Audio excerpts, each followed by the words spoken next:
인도하여 주시옵소서. 귀한 말씀을 통하여 다시 한번 살아계신 하나님을 만나는 시간이 되게 하여 주시옵소서. 감사하며 살아계신 예수님의 이름으로 기도했습니다. 아멘. 마태복음 13장 47절에서 50절까지 제가 읽겠습니다. 또 천국은 마치 바다에 치고 각종 물고기를 모으는 그물과 같으니 그물에 가득함에 물가로 끌어내고 앉아서 좋은 것은 그릇에 담고 못된 것은 내버리느니라. 세상 끝에도 이러하리라. 천사들이 와서 의인 중에서 악인을 갈라내어 풀무불에 던져 넣으리니 거기서 울며 이를 갈리라. 지금 마태복음 13장은 계속해서 천국에 대한 비유를 7가지로 말합니다. 그런데 마지막 뒷부분에 나오는 3가지는 한꺼번에 묶어서 기록합니다. 바로 밭에 감추인 보화와 진주 비유, 그리고 오늘 본문인 그물 비유는 함께 묶어서 기록하고 있습니다. 그렇다라고 하면은 이 3가지 비유는 우리가 함께 묶어서 이해하는 것이 더 바람직합니다. 이 밭에 감추인 비유는 하나님의 나라는 인간의 노력이 아닌 하나님의 은혜로 값없이 주어졌다라는 것을 강조합니다. 밭에서 일한 일꾼들은 이 보화를 찾기 위하여 일을 했던 것이 아닙니다. 그들은 우연히 일을 하다가 밭에 감추어진 보화를 발견하게 됩니다. 그들은 자기의 소유를 물론 다 팔아서 이 밭을 사게 됩니다. 이 일꾼들이 샀던 것은 가치입니다. 그리고 보화는 거저 얻은 것입니다. 마찬가지로 하나님의 은혜로 예수 그리스도를 통하여 하나님 나라가 시작되었습니다.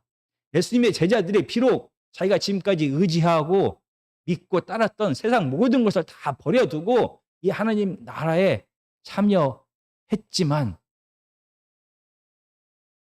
그들에게 주어진 것은 사람의 수고로도 사람이 상상할 수도 없는 것이었습니다. 바로 생명의 회복, 영생을 하나님의 제자들은 은혜로 받게 되었습니다.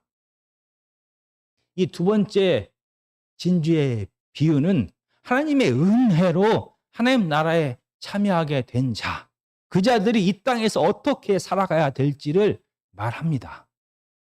바로 하나님 나라의 자녀들의 사명이 무엇인지를 이 진주의 비유는 말합니다. 이 진주의 비유는 특별히 구속사적인 의미에서 해석할 수가 있습니다. 이 사다라는 동사와 팔다라는 동사는 단순히 사다 팔다의 의미를 뛰어넘게 됩니다. 이 사다라는 말은 물건을 사다라는 뜻 외에 속량하다, 구속하다라는 뜻을 가지고 있습니다. 그리고 특별히 이 팔다라는 동사는 더 특별합니다. 왜냐하면 밭에 감추인 보화에서도 자기의 소유를 팔았다라고 할 때 이 팔다라는 동사를 사용합니다. 그런데 이 진주의 비유에서는 이 물건을 사고 파는 이 밭에 감추인 보화에서 사용한 팔다가 아닌 다른 동사를 사용합니다. 이 동사는 사람과 관련되어져 있고 우리의 죄와 관련되어진 단어입니다. 노예를 팔다, 포로를 팔다라는 동사입니다. 이 동사는 구속사적인 의미를 가지고 있기 때문에 예수 그리스도의 이 땅에서의 사명을 알게 하는 것입니다. 그래서 하나님께서는 죄인된 죄의 노예가 된 사람들을 사기 위하여, 구원하기 위하여 대신 무엇을 파셨습니다. 바로 예수 그리스도를 파셨습니다. 그래서 예수 그리스도께서 스스로가 자기의 목숨을 버려서 대신 죄의 노예가 되었다라고 해석할 수가 있는 것입니다. 이렇게 하나님의 자녀의 사명, 죄를 대신 짊어지고 이 죄값을 치르는 이 구속사적인 이 사명은 이 진주라는 말 속에서도 우리가 알 수가 있습니다. 가장 귀한 보물들이 많습니다. 그중에서 왜 하필 진주를 사용한 것입니까? 이 진주는 다른 보물들과 다르게 살아있는 생명체로부터 탄생합니다. 이 진주는 살아있는 생명체의 상처를 통하여 탄생하게 됩니다. 상처가 깊으면 깊을수록, 크면 클수록 더 귀하고 큰 진주가 탄생하는 것입니다. 마찬가지로 예수 그리스도의 핏값을 통하여 바로 하나님의 자녀들, 죄인된 자녀들을 얻게 되었던 것입니다. 핏값으로 하나님의 자녀들의 생명을 대신 샀습니다. 그래서 요한계시록 21장에서는 새 예루살렘의 문, 천국 문이 진주로 되어 있다라고 표현을 합니다. 그리고 이 새 문에는 12지파의 이름, 바로 하나님의 자녀들의 이름이 기록되어 있다라고 말합니다. 바로 예수 그리스도께서 핏값을 주고 산 그 진주가 바로 하나님의 자녀인 것입니다.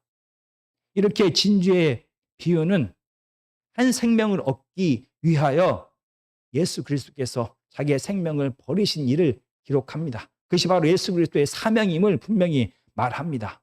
마찬가지로 예수님처럼 자기의 모든 것을 버리고 예수님의 가신 이 길에 따라가는 제자들을 통하여 또 하나님의 자녀들이 이 죽음에서 생명으로 옮겨지게 될 것입니다. 이렇게 한 생명을 얻기 위하여 자신의 삶 전부가 드려지게 될 때 하나님의 나라는 자연스럽게 확장되게 될 것입니다. 그리고 오늘 본문인 이 금을 비유는 이렇게 자기의 생명을 바쳐서 얻은 진주들의 모임을 기록하고 있습니다. 한 생명을, 자기의 생명을 다 희생해서 자기의 시간과 물질과 마음과 힘을 다하여 얻은 이 하나님의 자녀들의 이 진주들이 모여있는 믿음의 공동체의 모습을 오늘 비유는 말합니다. 이 그물 안에 각종 고기들이 가득합니다. 자기의 생명을 바쳐서 얻은 하나님의 자녀들이 하나님의 믿음의 공동체 안에 가득합니다. 하나님의 사람들이 모여있는 가정일 수도 있습니다. 하나님의 사람들이 모여있는 교회일 수도 있습니다. 하나님을 믿는 믿음의 공동체의 모습이 학교일 수도 있습니다. 직장의 모습일 수도 있습니다. 그런데 이렇게 그물에 가득한 이 물고기에 대하여 오늘 본문은 이 물고기가 좋은 물고기인지 못된 물고기인지를 판단하지 말라, 구별하지 말라라고 말합니다. 마지막 때, 심판 때에 하나님께서 천사들을 통하여 좋은 물고기인지 못된 물고기인지를 구별하여 심판하실 것이다 라고 말합니다. 이 땅에서 마지막 심판이 오기 전까지는 믿음의 공동체 안에서 이 판단하고 정죄하고 구별하는 일을 하지 말라라고 오늘 본문은 분명하게 말합니다. 이 금을 비유는 우리가 전에 봤던 가라지 비유와 비슷합니다. 우리가 13장 50절에서 풀무불에 던져 넣으리니 거기서 울며 이를 갈리라라는 마지막 심판의 모습을 얘기합니다. 근데 가라지의 비유에서도 똑같이 말합니다. 13장 42절입니다. 풀무불에 던져 넣으리니 거기서 울며 이를 갈게 되리라 라고 말합니다. 이 가라지의 비유는 예수 그리스도를 통하여 하나님 나라가 시작되었습니다. 이 땅에 하나님의 통치가 시작되었습니다. 그러나 이 땅에 여전히 마귀로부터 나오는 죄악과 이 고통이 있다라고 성경은 말합니다. 그리고 이 비유를, 가라지 비유를 통하여 이 땅에 하나님 나라가 시작되었지만 이 죄와 고통이 있을 것이다. 그러나 당장 이 문제를 해결하지 말라라고 본문은 말합니다. 함께 자라게 내버려 두어라 라고 말합니다. 마지막 때가 되어서 하나님께서 온전히 심판하실 때까지 이 죄의 문제, 이 고통의 문제를 그냥 이 땅에 함께 존재하도록 내버려 두어라 라고 말합니다. 그런데 오늘 본문인 이 그물의 비유는 조금 다릅니다. 마귀가 주관하는 온 세상에 하나님 나라가 시작되었지만 온 세상에는 여전히 죄악이 있고 고통이 있을 것이다 라고 말하는 것이 가라지의 비유입니다. 그런데 이 그물 비유는 세상에 대한 얘기가 아니라 내 생명을 다해서 희생하여 얻은 진주들이 모여있는 하나님의 믿음의 공동체 안에도 마찬가지다라고 하나님은 말합니다. 이 믿음의 공동체 안에 생명을 통하여 구원받은 이 믿음의 공동체에 모인 하나님의 자녀들 역시 그 안에 의인이 있고 그 안에 악인이 있을 것이다 라고 말합니다. 마귀가 다스리고 있는 세상이 아닌 생명을 던져 하나님의 은혜로 구원받은 믿음의 자녀들이 있는 믿음의 공동체 안에도 역시 의인과 악인이 있을 것이다 라고 말합니다. 그리고 가라지 비유에서처럼 내버려 두라라고 오늘 본문은 말합니다. 마지막 때가 되어서 하나님께서 천사들을 통하여 누가 좋은 물고기인지 누가 못된 물고기인지 심판하실 것이다. 그 전까지 내버려 두라라고 말합니다. 왜 믿음의 공동체 안에 악인이 있음에도 불구하고 왜 하나님께서는 그들을 가려내어 뽑아버리라라고 명령하지 아니하고 내버려 두라라고 말하는 것입니까?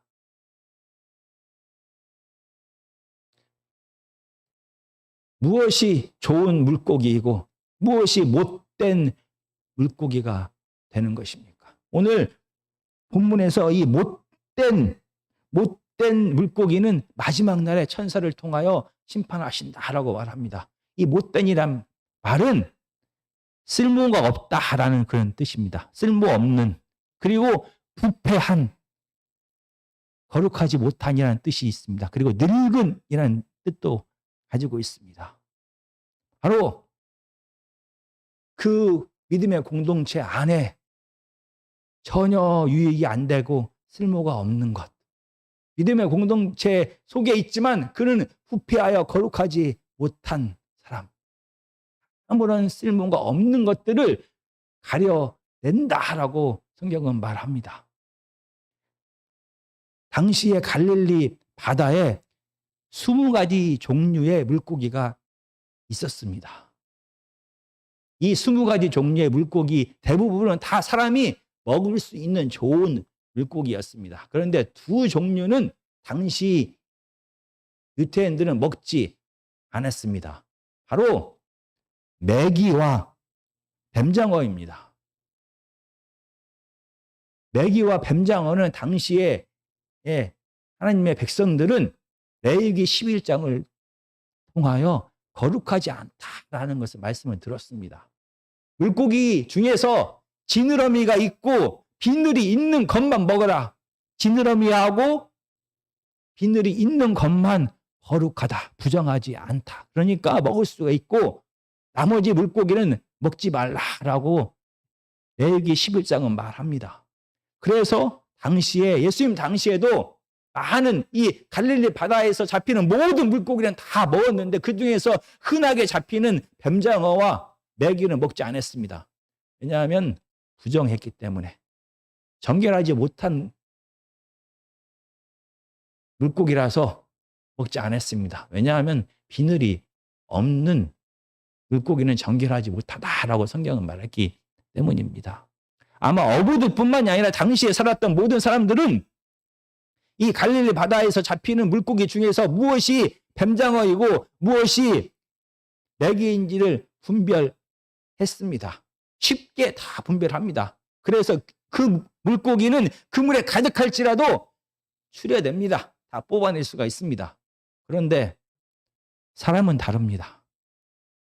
믿음의 공동체 안에서 누가 쓸모가 없는 사람인지, 누가 부패하고 거룩하지 못한 사람인지를 알아내기는 쉽지가 않습니다. 이 가라지 비유에서 일꾼들은 주인에게 말합니다.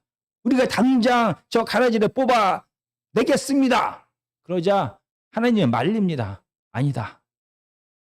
마지막 때까지, 추수 때까지 내버려 두어라 라고 말합니다.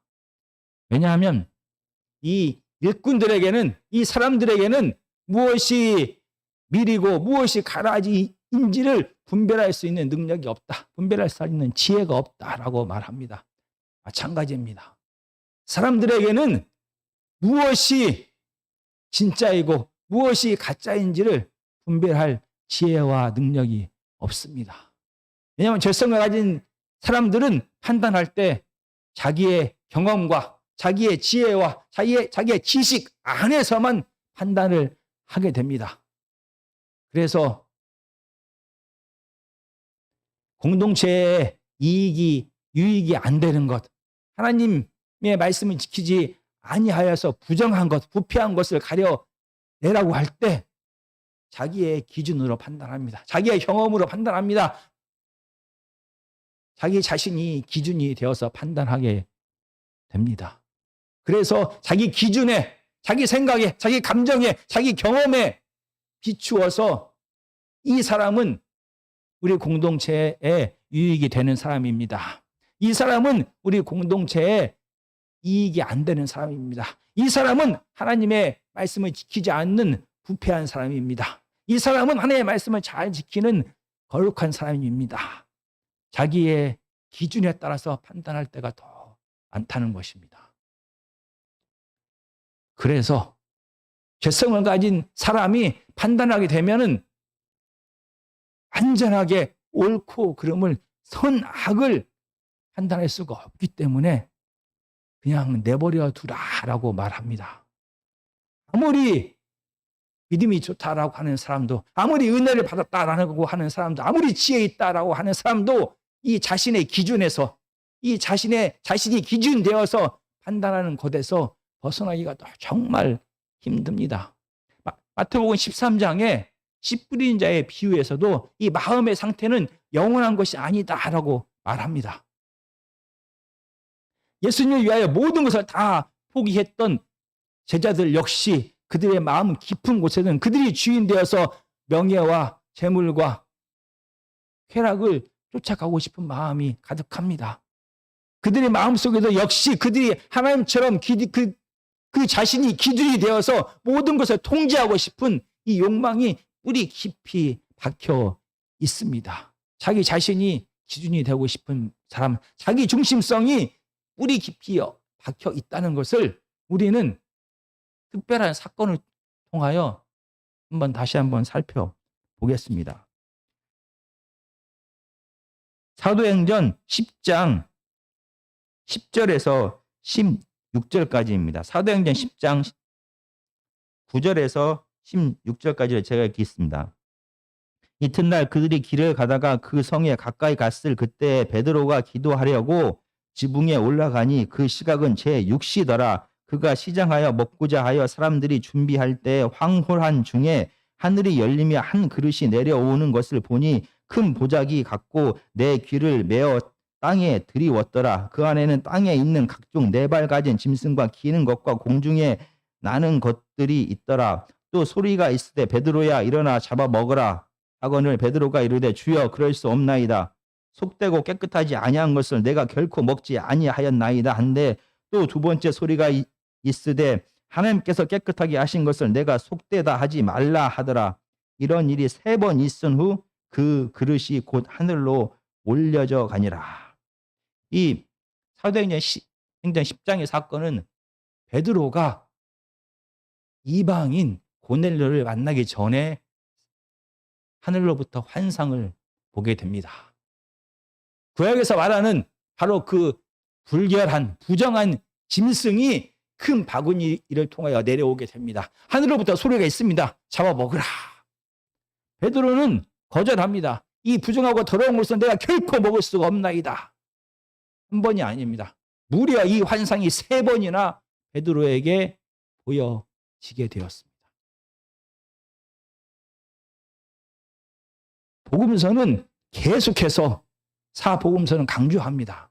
하나님 나라가 시작되었을 때 이방인들, 바로 유태인들이 생각할 때 더럽고 개와 돼지와 같다라고 말하는 이방인들도 이 하나님 나라에 참여하게 될 것이다 라는 것을 계속해서 강조합니다.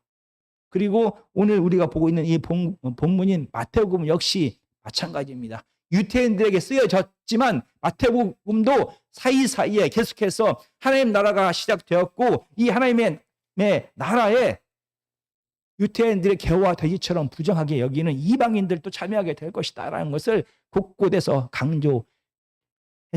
우리가 구체적으로 8장 12절을 제가 읽어보겠습니다. 그 나라의 본 자손들은 바깥 어두운 곳 어두운 데 쫓겨나 거기서 울며 이를 갈게 되리라. 이 8장 12절은 백부장의 믿음에 대하여 예수님께서 칭찬하십니다. 그러면서 본 자손 이스라엘 백성들은 바로 심판의 마지막 때의 모습을 그대로 보여줍니다. 쫓겨나서 울면서 이를 갈게 될 것이다 라고 말합니다. 베드로는 예수님과 3년 반 동안 함께 살았습니다. 예수님께서 이방인들을 향한 그 마음이 어떠한지를 예수님이 이방인을 향한 구원의 계획이 어떠한지를 3년 반 동안 계속 들었습니다. 그리고 예수님이 십자가에서 죽으시고 부활하신 다음에 하나님 앞으로 올라가실 때 또 말씀하십니다. 마지막입니다. 28장 19절입니다. 그러므로 너희는 가서 모든 민족을 제자로 삼아 아버지와 아들과 성령의 이름으로 침례를 베풀고 마지막에 모든 민족을 제자로 삼으라라고 명령합니다. 그리고 이 같은 사건을 사도행전 1장 8절은 이렇게 기록합니다. 오직 성령이 너희에게 임하시면 너희가 권능을 받고 예루살렘과 온 유대와 사마리아와 땅끝까지 이르러 내 증인이 되리라 하시니라. 마지막에 분명히 하늘로 올라가시면서 온 민족이 하나님 나라에 참여하게 될 것이다 라고 말씀하시고 제자들로 하여금 이러한 명령을 받아서 온 세상을 향하여 하나님의 복음을 전하라 라고 말씀하셨습니다. 그리고 바로 마가의 다락방에서 성령이 임합니다. 성령의 충만함을 받은 베드로입니다. 3년 반 동안이나 예수님과 따라다니면서 이방인에 대한 예수님의 생각을 알게 되었습니다. 십자가의 부활의 사건을 경험했습니다. 성령이 임했습니다. 그런 능력을 행하는 하나님의 종입니다. 그런데도 그는 자기 생각을, 자기의 기준을 포기하지 못합니다. 하나님이 환상을 3번이나 그에게 계속해서 보여주었을 때야 그는 비로소 자기 생각을 포기하게 됩니다. 죄성을 가진 사람은 이렇게 자기 기준을 가지고 자기 생각대로 옳고 그름을, 선과 악을 판단하게 되는 것입니다. 하나님의 나라가 시작되었다라고 오늘 금을 비우는 말합니다. 그리고 하나님 나라의 상태가 어떠한지를 구체적으로 보여줍니다. 하나님의 나라는 생명을 바쳐서 얻은 진주들이 모인 믿음의 공동체 안에 하나님 나라가 나라의 모습을 보게 될 것이다.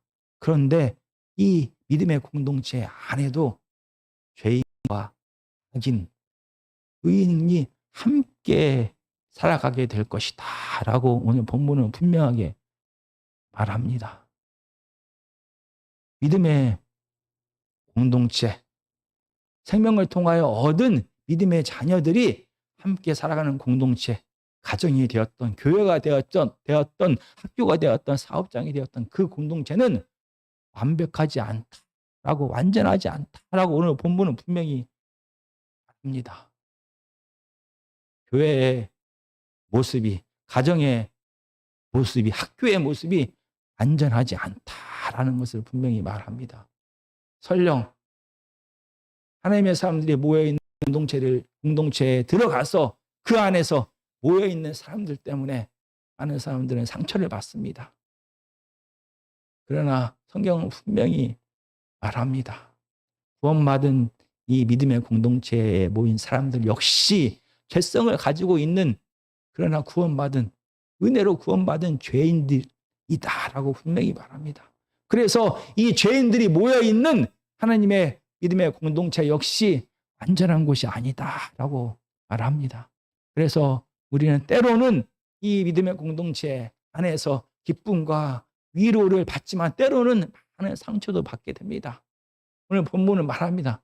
당연하다라고 말합니다. 믿음의 공동체는 완전한 곳이 아니다라고 말합니다. 그래서 우리는 서로가 서로를 향하여 이런 마음을 가져야 됩니다. 서로가 서로를 향하여 불쌍히 여기고 긍휼히 여기는 마음을 가져야만 되는 것입니다. 완전하지 않은 사람들이, 죄인된 사람들이, 죄성을 뿌리 깊이 가지고 있는 사람들이 은혜 받은 공동체이기 때문에 하나님의 은혜 때문에 때로는 사랑하고 위로하고 인내하고 끝까지 참아주고 하나님의 성품이 드러나지만 때로는 이 믿음의 공동체 안에도 미움과 다툼과 시기와 질투가 보여진다라는 것을 우리는 늘 기억해야 되는 것입니다. 그래서 우리의 공동체가 하나님 보시기에 더 아름다운 공동체가 될 수 있도록 서로가 서로를 이해하고 용서하고 품어주는 공동체가 되어야 하는 것입니다. 그리고 오늘 이 금을 비유는 분명하게 말합니다. 이 믿음의 공동체가 하지 말아야 될 일이 무엇인지를 분명하게 말합니다. 누군가를 판단하여 우리 공동체에 적합하지 않다라는 그 일, 정죄하고 판단하고 내쫓고 하는 일을 하지 말라라고 말합니다. 왜냐하면 죄성을 가진 사람은 자기 기준으로, 자기 감정으로, 자기 경험으로, 자기의 지식으로 판단하기 때문입니다. 그 판단이 옳을 수도 있지만 옳지 않을 수도 있다라고 성경은 말합니다. 그래서 정죄하고 비난하고 심판하고 판단하는 일은 하나님 앞에 맡겨두라라고 말하는 것입니다. 대신 믿음의 공동체가 해야 될 일이 무엇입니까? 믿음의 공동체는 그물을 내리는 일을 계속 해야만 되는 것입니다. 예수 그리스도께서 다시 재림하실 그때까지 믿음의 공동체가 해야 될 일은 서로를 향하여 판단하고 정죄하고 비난하고 비판하고 심판하는 일이 아니라 믿음의 공동체는 세상을 향하여 그물을 내리는 일을 계속 해야만 되는 것입니다. 진주를 찾아서 자기의 온 삶을 다 바치는 그 일, 진주를 찾아다니는 그 일, 생명을 구하는 일을 계속해야 되는 게 믿음의 공동체가 해야 될 사명인 것입니다. 그 일을 하고 있는 한 설령 믿음의 공동체 속에서 누군가가 우리를 향하여 당신은 쓸모없는 사람입니다. 당신은 부패한 사람입니다. 당신은 거룩하지 못한 사람입니다. 라는 평가를 하더라도 그 평가는 하나님의 평가가 아닙니다. 하나님께서 분명히 마지막 때에 정확하고 완전하신 평가를 하실 것입니다. 우리가 해야 될 것은 다른 사람을 통하여 이런 평가를 받더라도 실망하거나 낭망하지 말아야 됩니다. 우리가 하나님께서 주신 우리의 사명, 금을 내리는 사명, 생명 구하는 사명, 진주를 찾아 헤매는 이 사명을 계속하고 있는 한 하나님께서 우리의 모든 것을 보고 계시고 마지막에 심판하실 것입니다. 그리고 우리가 믿음의 공동체 안에서 설령 좋은 평가를 받을 수도 있습니다. 당신은 쓸모 있는 사람입니다. 당신은 우리 공동체에 유익한 사람입니다. 당신은 하나님 보시기에 하나님의 뜻을 행하는 거룩한 사람입니다. 라는 평가를 받을 수도 있습니다. 그러나 우리는 기억해야 됩니다. 이 평가는 하나님의 평가가 아니라 사람의 평가인 것입니다. 어쩌면 그들의 이익에 따라 그들의 기준에 따라서 내가 도움이 되기 때문에 그런 평가를 할 수도 있는 것입니다. 내가 그런 평가를 받았다고 좋아하고 내가 이 일을 다 했다고 생각하는 것이 아니라 아무리 좋은 평가를 받더라도 하나님 앞에 우리는 다시 서야만 되는 것입니다. 내가 해야 될 일은 그물을 내리는 일입니다. 진주를 찾아다니는 일입니다. 진주를 찾았을 때 내 생명을 다 바쳐서 내 마음을 다하여 뜻을 다하고 성품을 다하고 재산을 다하고 모든 것을 다해서 이 생명을 죽음에서 사망으로 옮기는 그 일을 하는 것입니다. 우리가 하나님께서 우리에게 주신 이 사명, 금을 내리는 사명을 계속하는 것이 우리 믿음의 공동체에게 주신 사명입니다. 우리 자신에게 주신 사명입니다. 하나님의 자녀에게 주신 사명입니다. 이 사명만에 우리가 집중해야만 되는 것입니다. 그리고 공동체 안에 있는 다른 사람들을 향해서는 이해하고 용서하고 사랑하고 인내하고 위로하는 그 일을 해야만 되는 것입니다.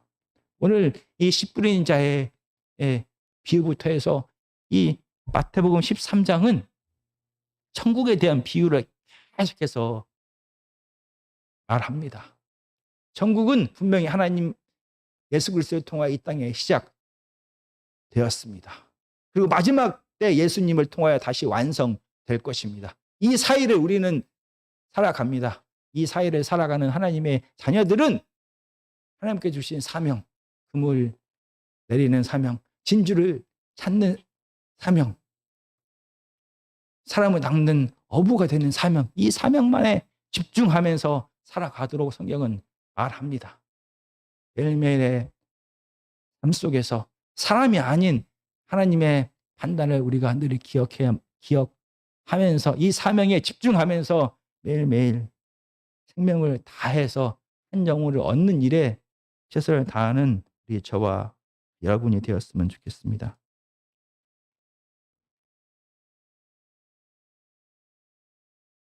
찬송가